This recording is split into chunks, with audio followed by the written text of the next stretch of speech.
Quando a gente está diante de um quadro como esse aqui, um quadro bizarro, com uma atividade epileptiforme de alta amplitude, com espículas espalhadas por todo o traçado, fica difícil até da gente ver, né, as espículas.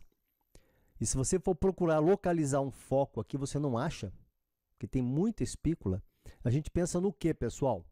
Numa faixa de idade aqui, vamos ver que idade que tem essa criança. Essa criança tem, no caso aqui, é uma criança grande, né? Mas vamos imaginar, que é um caso atípico, mas vamos imaginar uma criança de 8 meses, 1 ano de idade com esse quadro aqui. O que é que a gente pensa num EEG de alta amplitude numa criança de 1 ano de idade? Um EEG bizarro desse aqui. Qual que é o primeiro quadro que a gente pensa? É um quadro tão diferente que não tem outro. Ou raramente, vamos dizer assim, você vai encontrar um quadro semelhante a esse aqui. É uma hipsarritmia. Exatamente. Esse quadro aqui, você vê que tem ponta aqui, tem ponta aqui, tem ponta aqui, tem ponta aqui também. Você fica sem saber como a classificação não sabe, né, classificação internacional, se é uma epilepsia generalizada ou se é uma epilepsia focal. Se der tempo, no final a gente vê. Temos também aqui um link, você copia, já tem ponta onda anterior aqui, tá certo? Você já tem umas pontas anteriores aqui. Só que você não tem ponta onda bem formada. Ponta onda, ponta onda. Vocês têm que lembrar também, pessoal, que muitas vezes você pega uma criança de 2 anos de idade. A gente sabe que você pode ter West em crianças maiores.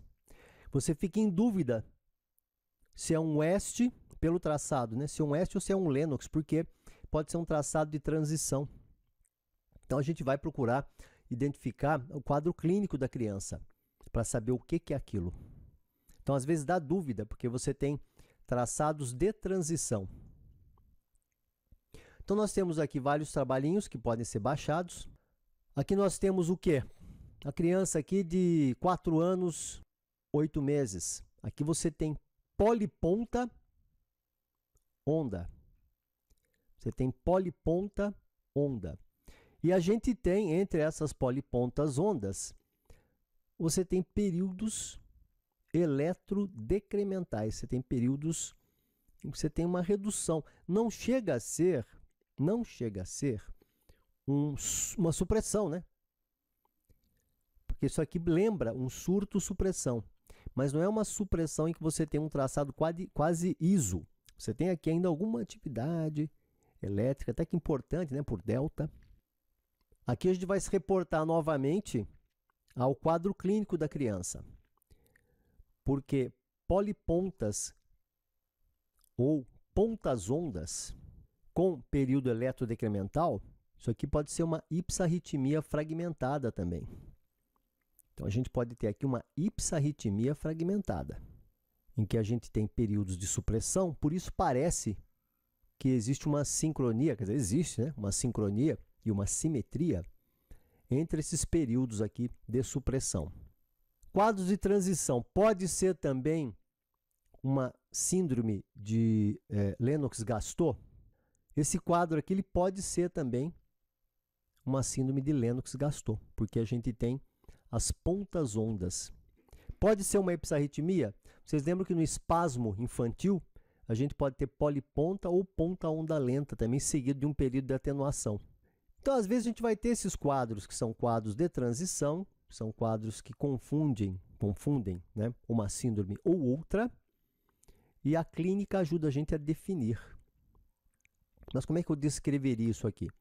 Eu descreveria como um traçado caracterizado por uma atividade poliponta onda, difusa e bilateral. Essa atividade ela é separada por períodos de atenuação do traçado, ou períodos eletrodecrementais, aqui dá para ver bem. Algumas vezes, nesses períodos de atenuação, a gente vê até uns esboços aqui de fuso. O traçado é monótono, é continuamente lentificado entre os períodos de polipontas ondas, que caracteriza uma encefalopatia epiléptica infantil. Então pode ser um S fragmentado ou pode ser um início, um traçado de transição que está se tornando uma síndrome de Lennox. No S é fácil, você só tem os espasmos infantis, basicamente, que ocorre até crianças de 4 anos ou mais com espasmos infantis, a gente já discutiu isso.